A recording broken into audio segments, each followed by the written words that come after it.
What's up, guys? I'm Bartol if you're new here, and today I've got a list of book recommendations that I think every student should check out. I'm sharing this now, just before school or university gets crazy busy, when you still have a chance to reflect on how you study and maybe even implement some of these strategies that could change the way you work. These books aren't just about studying, they're about approaching productivity, learning, and even life in a smarter, more fulfilling way. So let's dive into 10 books that I think every student should read. Starting with my favorite book from last year, which is Deep Work by Cal Newport. This book redefined how I thought about focus. Cal Newport discusses how our world is overflowing with distractions, from constant notifications to the allure of endless scrolling, and how this undermines our ability to concentrate deeply.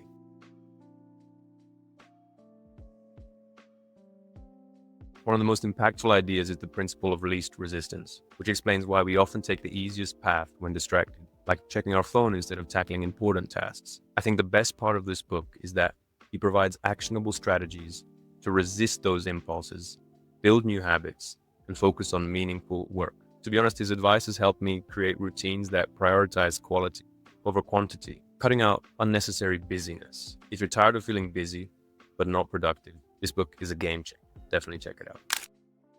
Book number 2 on my list is A Mind for Numbers by Barbara Oakley. Now, despite the title, this isn't just for math enthusiasts. It's a guide on mastering how to learn effectively.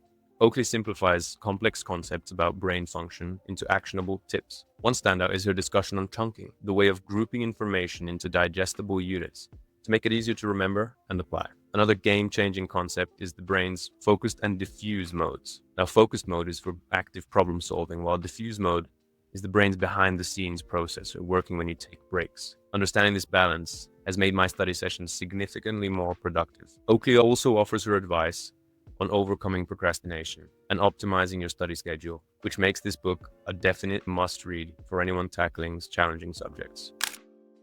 Okay, so the third book on my list is Getting from College to Career by Lindsay Pollock. I know we all struggle with this after we graduate, and if you're a student or recent graduate, this book is your career roadmap. You have to check it out. Pollock's approach makes the overwhelming task of launching a career feel achievable. She covers essential topics like crafting an attention-grabbing resume, building a strong LinkedIn profile, and networking with confidence. One particularly helpful tip is her advice on reaching out to professionals in your field. Pollock provides a script and actionable steps to turn cold calls or emails into meaningful connections. What I love about the book is how it emphasizes that career success starts long before graduation. You can begin building your professional brand and network today. Book number 4 on the list is one you would probably guess would be on the list. It's The Power of Habit by Charles Duhigg. This book dives into the science of habits and how they shape our lives. He breaks down habits into a simple cycle: cue, routine, and reward. By understanding this structure, you can redesign your habits to achieve your goals. For instance, I used to struggle with maintaining a consistent study schedule, and everyone does. After reading this book, I learned to associate study time with a small reward, like a cup of tea, to reinforce that habit. Duhigg's examples, from personal stories to case studies of organizations, makes the science behind habits accessible and relatable. Whether you're trying to break a bad habit or start a positive one, this book provides the tools to make it happen for certain. Book number 5 on my list is Spark: The Revolutionary Science of Exercise. This book is a revelation about how physical activity impacts mental performance. It all makes sense to all of us, but Dr. Rady really explains how exercise isn't just about staying fit. It's a powerful tool for improving mood, memory, focus, and problem-solving abilities. One memorable takeaway is how even a 20-minute workout can dramatically enhance your brain's ability to process information. Whether you're preparing for an exam, tackling a big project, or just looking to improve your mental clarity, this book will convince you not to skip your workouts. It's a reminder that caring for your body is one of the best ways of caring for your mind. Alright, so the 6th book on my list is The Productivity Project by Chris Bailey. Chris Bailey actually spent a year experimenting with productivity techniques, and this book is a result of all that research. What sets it apart is its emphasis on finding what works for you. Bailey highlights that productivity isn't about doing more, it's about focusing on what truly matters. One tip that resonates with me is the importance of managing energy levels, not just time.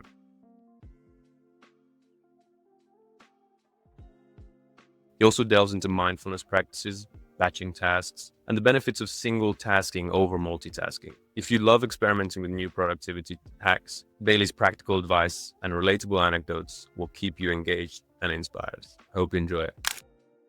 The seventh book on my list is The Happiness Equation by Neil Pasricha. In the book, he challenges the traditional notion of happiness as something tied to external achievements. He argues that happiness comes from within and provides simply a profound advice for enjoying the journey, not just the destination. One of the book's most impactful messages is the idea of want anything, do nothing, have everything. This idea encourages you to let go of expectations and focus on living in the moment. It's a refreshing reminder to redefine success and find joy in the process of life rather than waiting for a future milestone.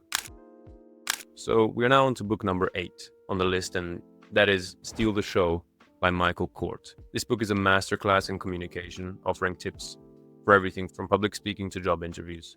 Kort covers the importance of storytelling, body language, and preparation, making it an invaluable resource for anyone looking to improve their presentation skills for life, for studying, and also for their career. One of my favorite takeaways is his advice on creating a strong opening and closing for your speech or presentation. These are moments that the audience remember the most, and he also has other great advice throughout the entire book, so definitely check it out. Whether you're pitching an idea, giving a presentation, or simply just trying to make a great impression, the book equips you with the tools to communicate confidently. Book number 9 is Your Money, The Missing Manual by J.D. Roth. This is a great introduction to personal finance, which is one of those important life skills that no one really teaches us. Roth's book is a practical guide to taking control of your finances. He covers budgeting, saving, investing, and managing debt in a way that's easy to understand and apply. One of the standout sections is his advice on creating a spending plan rather than a restrictive budget, which helps you prioritize your finances without losing the joys of life. Roth also explains the power of compound interest and how small, constant savings can grow into significant wealth over time. Whether you're just starting out on your personal finance journey or looking to improve your financial habits, this book is an essential read. And finally, for my 10th and final book recommendation, I don't have one. It's up to you. I want to leave you with this. The best book you can read is one that sparks your curiosity. Whether it's a deep dive into a subject that you're passionate about or a novel that helps you unwind, reading is one of the best investments you can make to yourself. At this point in the video, I want to encourage you to go out and indulge your own interests. Productivity for productivity's sake is pretty useless, so you need to be able to do something with all these personal development tips that you're learning about from all these books that I'm recommending you. The problem is a lot of people who get interested in self-development, in productivity, they just go too narrow. They stick to recommended lists by online gurus, and they never actually branch out and become experts in something unique. So if you have an interest in something, dive into it. Don't think about the outcome or the results. If the reason is good enough for you, then it's good enough for everyone else. So just focus on the reason and your personal interests. I'll link all the books I've recommended today in the description below, just so they're easier to find. So check them out if any of them have caught your eye. And now that we've learned in today's video some useful books to read to help us in our studies at school, university, and even life, how do we take notes? Well, if you want more advice on note-taking in school and university, or even in life in general, check out this video on how to take notes, and also how and why I switched from analog notes to digital notes in my second year studying engineering at Oxford, and why you could too, but don't actually need to. As always, thank you very much for watching this video, and I'll see you in the next one. Goodbye.